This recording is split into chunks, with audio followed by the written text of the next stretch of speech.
Now, third actor to play the Doctor was Jon Pertwee. Now, supposedly the role of the third Doctor had previously been offered to actor Ron Moody, who some of you may remember played Fagin in the 1968 movie adaptation of Oliver.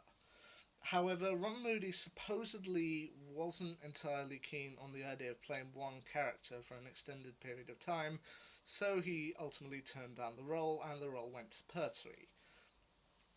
Now, Pertwee was in the role for 128 episodes across 24 separate stories, more than Patrick Troughton's era, slightly less than William Hartnell's era, with his first episode being the first part of Spearhead from Space, airing on the 3rd of January 1970, and his last episode being the final part of Planet of the Spiders, airing on the 8th of June 1974, and his role ranged from through season 7 through to season 11.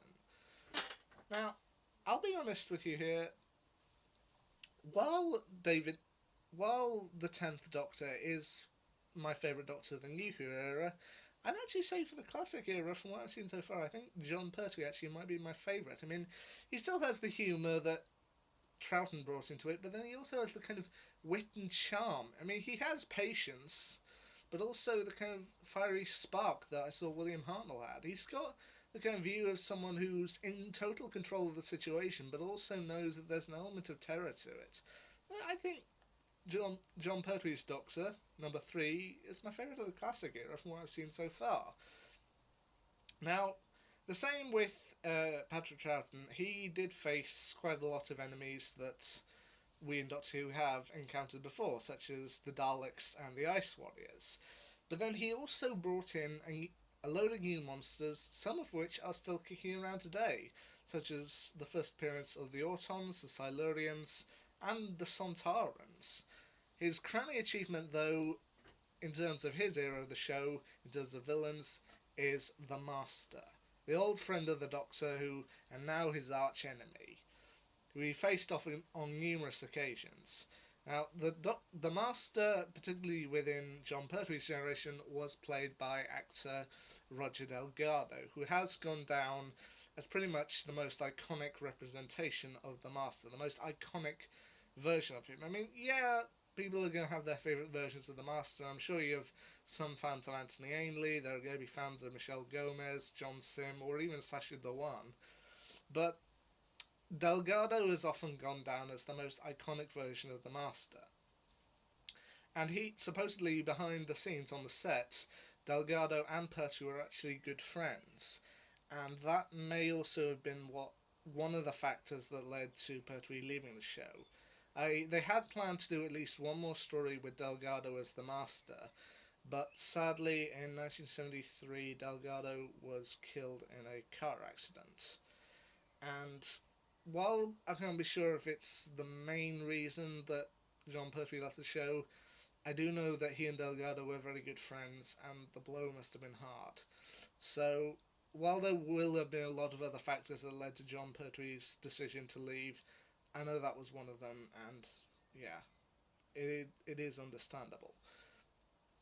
Pertwee's Doctor ended up having 3 main companions throughout the show. I mean, you may have ones that people do consider companions that only really stuck around for a short while, but the 3 main ones I'd care to mention are Liz Shaw, played by Caroline John, who was in Pertwee's first 4 stories, Jo Grant, played by Katie Manning, who was around for a while, and a fan favourite, Sarah Jane Smith, played by the late actress Elizabeth Sladen, who would end up being very popular with the show, get a spin-off in the early 2000s, and would generally be loved by most people in the modern age. Now, also around this time, the Doctor did get to know UNIT a lot better, as at the end of Troughton's era, the Time Lords decided that the Doctor had been getting too much involved with time, so they would send him to Earth, force him to regenerate, and wipe his memory of how to operate the TARDIS. So the Doctor is essentially, for the start of his reign at least, was stranded in the 1970s Earth. So he ends up getting a job with UNIT, where he runs into a load of different unit personnel, including the Brigadier, Sergeant John Benton, and Captain Mike Yates, who do end up appearing in a lot of the episodes. Now, as I said, Pertwee would eventually leave the role in 1974, but would return 10 years later in 1983 for the story The Five Doctors, where he would appear alongside Patrick Troughton, Peter Davison, and Richard Humdall.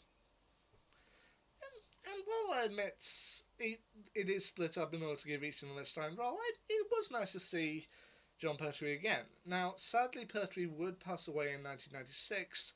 I don't know if this was before the movie Doctor Who the movie ended up coming out, or whether it was shortly before it.